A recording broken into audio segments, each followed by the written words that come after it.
this video, I'm going to make sweets from Mung lentils. That's right, I said it. Mung lentils. It's called Mung kawum in Sri Lanka, and it is sweetened with fermented coconut flour extract, which is a bit like maple syrup. This vegan sweet dish has a nice crispy outer covering, and when you bite into it, you get this nice warm and sweet filling that just melts in your mouth. We usually make this dish on the eve of Sri Lankan New Year's. And the last time I was there, I was able to record how we make mung kawum from authentic ingredients. I will be making another video with ingredients I find in Germany soon, so let's get to it.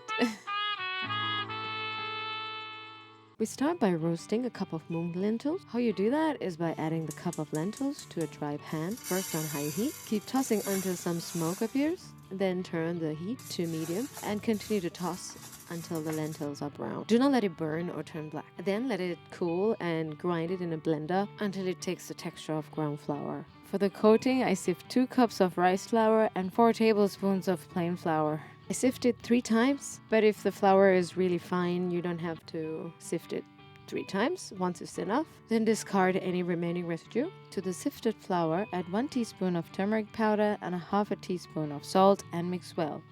Now we're gonna add the water. I start with 200 milliliters of water and keep mixing little by little until the right consistency is achieved. The amount of water needed will depend on the quality of the flour. Let it sit until ready for use. This will thicken the mixture a bit more, and feel free to add more turmeric because at the end it should have a nice yellow color.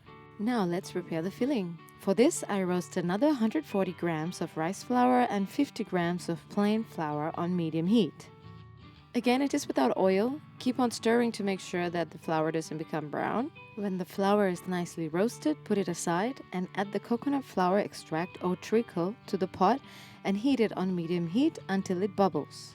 Be careful not to burn yourself. When it boils, it spits out hot liquid. That's going to feel like hot lava on your skin, so watch out. Then add the ground mung lentils, followed by the roasted flour. Add the flour in 2 to 3 batches and keep on stirring.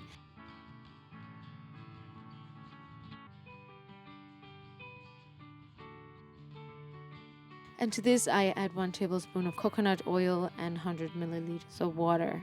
I add them also little by little while I'm stirring everything together. So at the end, the consistency of the filling should be very smooth, a bit oily, and not sticky at all, so that you can flatten it over an oiled board.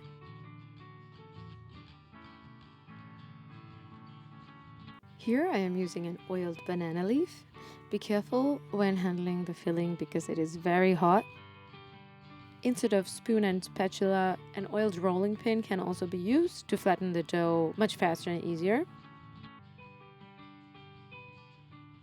Halfway through the flattening process, I realized the board cannot hold all of the dough, so I had to halve it, and I continued flattening the dough in 2 batches.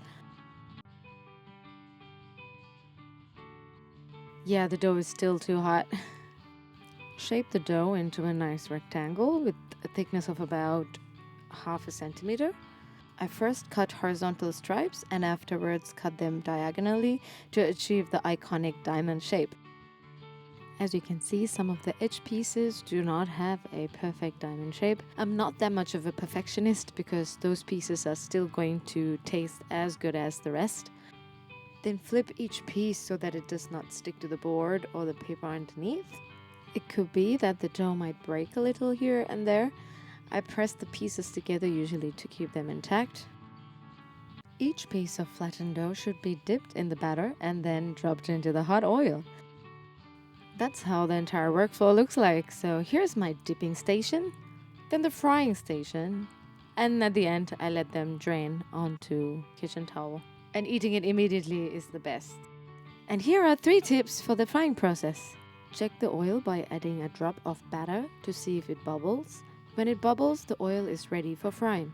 Do not let the outer covering become brown. And the frying time is about 40 seconds each, so it's quite short. Still, it took me quite a while to fry 60 pieces of dough. I felt like it was very long because it becomes very hot in Sri Lankan kitchens. I tried putting 2 at once and it sort of backfired and they started sticking to each other like work besties, but I could separate them with the spoon. Not the work besties, but the dough. It's a bit of a struggle to separate, as you can see.